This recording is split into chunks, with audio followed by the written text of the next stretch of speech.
No vídeo de hoje eu vou te contar o que pode acontecer na segunda temporada da série do Senhor dos Anéis e dos Anéis de Poder com base nos acontecimentos dos apêndices dos livros do Senhor dos Anéis. Eu sou o Lucas e esse é o Geekoscópio, e a Segunda Era da Terra-média traz vários acontecimentos-chave que variam muito além da Forja dos Anéis do Poder até mesmo a queda de Sauron. E querendo ou não, apesar de algumas mudanças aqui na linha temporal da primeira temporada, ela trouxe sim vários acontecimentos dos livros, como por exemplo a Galadriel sentindo o mal depois da queda do Morgoth, ou então ela se recusando a voltar para Valinor para continuar lutando e procurando esse mal aqui na Terra-média. Até mesmo a gente viu a criação de Mordor, sim, isso tá nos apêndices dos livros, e também prelúdios da queda de Númenor, que acontece lá depois da Segunda Era, até mesmo mostrando a manipulação de Sauron em cima dos Númenóreanos e também começando aqui sua manipulação em cima dos Elfos por causa da criação dos Anéis de Poder. Além disso, a gente também viu a criação dos Anéis Élficos, e esses, claro, sem o conhecimento do Sauron. Só que de acordo com os apêndices dos livros do Senhor dos Anéis e também de Contos Inacabados e demais trechos dos livros, o Sauron ele não vai parar tão cedo aqui não como você pensa. Então eu já aviso, cuidado com spoilers a partir daqui, porque vai ter muita coisa com base nos livros e muita coisa bem trágica, inclusive. Isso porque agora oficialmente se inicia uma guerra do Sauron contra os Elfos. Então aproveita e comenta aqui embaixo o que você acha que vai acontecer aqui nos próximos episódios. Isso porque mais 16 anéis ainda precisam ser forjados, incluindo um anel do Sauron, que vai ser forjado lá nas Montanhas da Perdição. Fora, claro, aqueles anéis que eles forjaram, que deram errado e tudo mais. Basicamente, galera, o intuito do Sauron de criar esses anéis era controlar os elfos. Só que deu tudo errado, né? Você lembra, né? No fim acabou ficando 3 anéis para os elfos, que o Sauron não conseguiu recuperar. Além disso, ficaram 9 para os homens e também 7 para os anões, ou anão, se você preferir. Só que aí a gente chega na segunda temporada e eu acredito que ela já vai começar com o Sauron tentando conquistar Mordor. Vamos lembrar que a gente tem o Adar. O Adar fez todo aquele cambalache na primeira temporada para escurecer toda aquela região, para tentar dar um lar aqui para os filhos dele, que são os orcs. Então eu acredito que ou ele pode morrer, ou ele pode se aliar ao Sauron, porque vamos lembrar que nesse vídeo aqui, igual eu já comentei, tem aqui alguns pontos vazados que mostram o Adar negociando aqui com o pessoal durante a guerra. Então ele não vai morrer tão cedo, né? Inclusive, falando em vazamento, a gente já viu algumas fotos vazadas de orcs usando armaduras, então sim, eles vão participar das guerras. Então, né, fica no ar aqui se o Adar vai morrer ou se ele vai participar das guerras ao lado do Sauron. Além disso, eu acredito que a gente vai ver a construção da Torre Barad-dûr. Claro que a série já começou a contextualizar um pouquinho sobre essas questões, assim como nos livros é descrito lá no ano 1000 da Segunda Era. Basicamente lá diz o seguinte: Sauron, alarmado com o crescimento do poder dos Númenóreanos, escolhe Mordor como local para transformar numa fortaleza. Começa a construção de Barad-dûr. Claro que isso é um pouquinho diferente aqui do que a série foi mostrando. A série meio que mostrou o Sauron fugindo depois que ele foi descoberto, né, da questão lá dos anéis, aquela conversa com a Galadriel e tudo mais. Só que beleza, são mudanças criativas, mas os livros trazem bem mais que isso.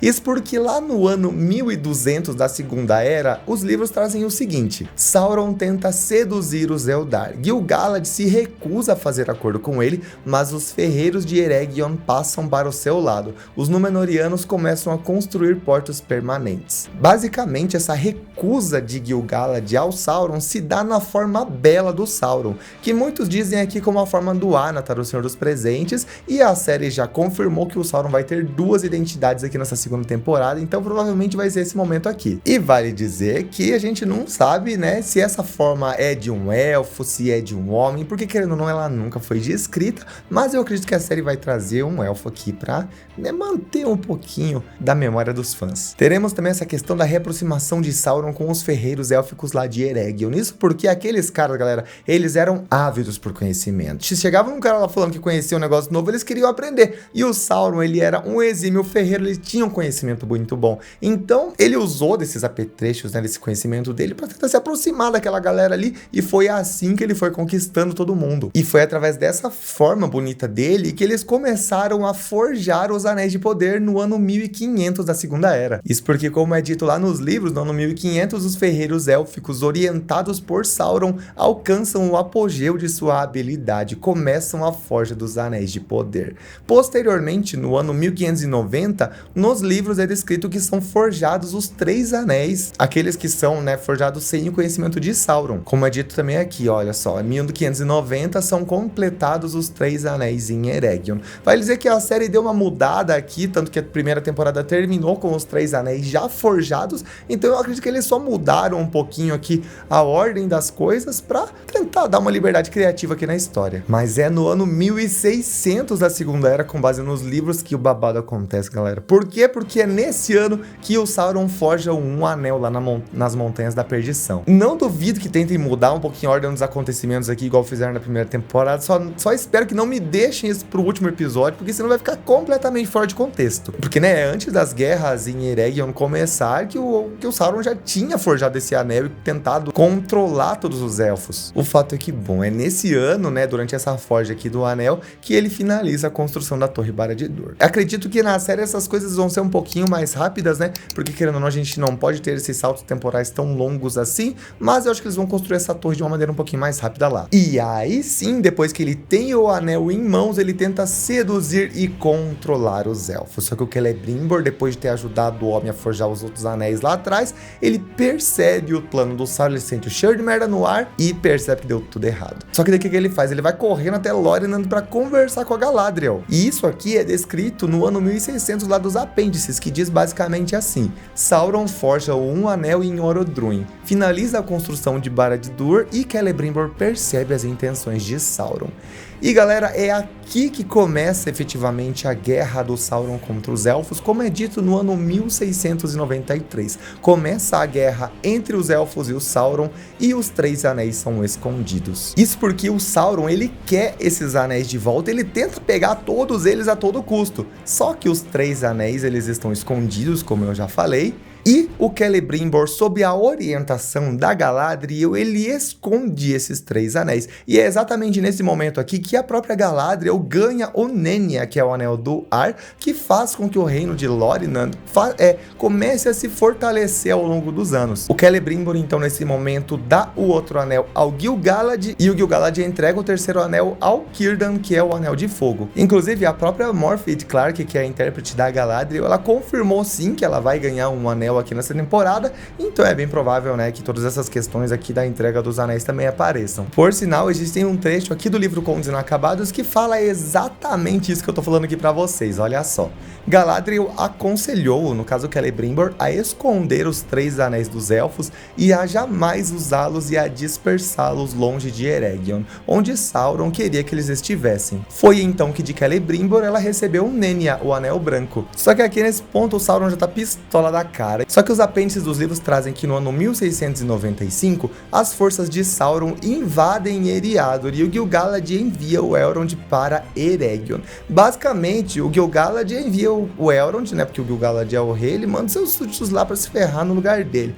Ele manda o carinha, o nosso querido elfo, com um exército para cima do Sauron para tentar combater aquele mal que tá se espalhando. Inclusive no trecho lá de Contos Inacabados, ele narra bastante toda essa questão, dizendo o seguinte: quando o Sauron ouviu falar do arrependimento e da revolta de Celebrimbor, seu disfarce caiu e a sua ira se revelou, e reunindo um grande exército, avançou sobre Calenardon, ou seja, Rohan, para invadir Eriador no ano de 1695. Quando Gil-galad recebeu notícias disso, enviou um exército comandado por Elrond Meio-Elfo, só que o Elrond tinha um longo caminho a percorrer e Sauron voltou-se para o norte, prosseguindo imediatamente para Eregion. Sobre essa questão das identidades de Sauron, já foi revelado sim que ele vai assumir 2 identidades aqui nessa 2ª temporada, e essa queda aqui de identidade vai acontecer nesse momento. E bom, como já é dito, no ano 1697 acontece a queda de Eregion, que é depois aqui do Sauron avançar contra essa cidade,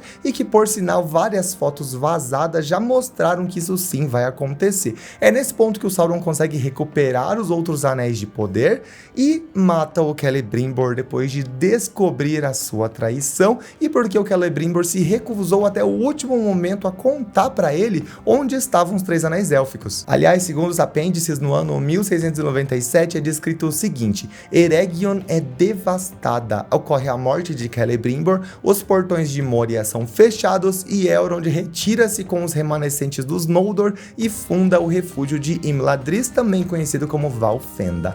E também tem outra questão aqui no livro Contos Inacabados que descreve a morte do Celebrimbor. E, gente, é uma coisa tão trágica que eu acho que vai ficar assim pro finalzinho da temporada, talvez no último capítulo, e vai ser uma coisa bem pesada daqui pra frente, viu? Olha só. Celebrimbor, desesperado, enfrentou Sauron ele mesmo na escadaria da grande porta dos Mírdain, mas foi agarrado e feito prisioneiro e a casa foi saqueada. Lá, Sauron apossou-se dos 9 anéis e de outras obras menores dos Mírdain, mas não conseguiu encontrar os 7 e os 3. Então Celebrimbor foi torturado e Sauron descobriu por ele a quem haviam sido confiados os 7.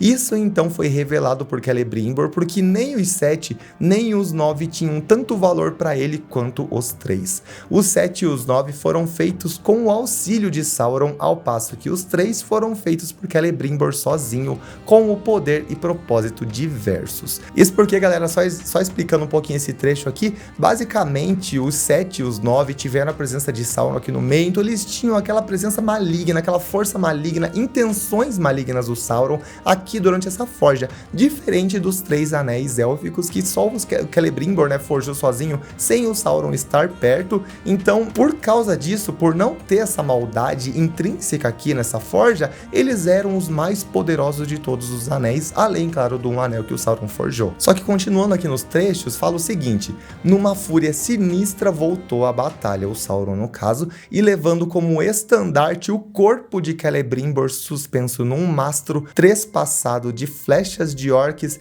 investiu contra o exército de Elrond. Elrond reunira os poucos elfos de Eregion que haviam escapado, mas não havia forças para fazer frente ao ataque. Com efeito, teria sido derrotado não tivesse a hoste de Sauron sido atacada pela retaguarda, pois Durin enviou um exército de anões de Khazad-dûm e com eles vieram elfos de Lórien liderados por Amroth. Elrond conseguiu fugir. Então dá para esperar que nesse momento da temporada uma guerra bem forte de todo mundo aqui envolvido, e pensa os anões lá de Khazad-dûm lutando aqui e tudo mais, vai ser uma coisa bem interessante de se ver. É nesse momento, por sinal, que os portões de Moria são fechados, impedindo a entrada de Sauron, e aqui a gente vai ter, obviamente, que a presença do anão Narvi, que era um amigo do Celebrimbor. Inclusive, essa questão da amizade deles é descrita lá no livro Contos Inacabados, basicamente nesse trecho aqui, ó. Celebrimbor tinha uma obsessão quase de anão pelos ofícios, e logo tornou-se artífice mor de Eregion, passando a relacionar-se de perto com os anões de Khazad-dûm,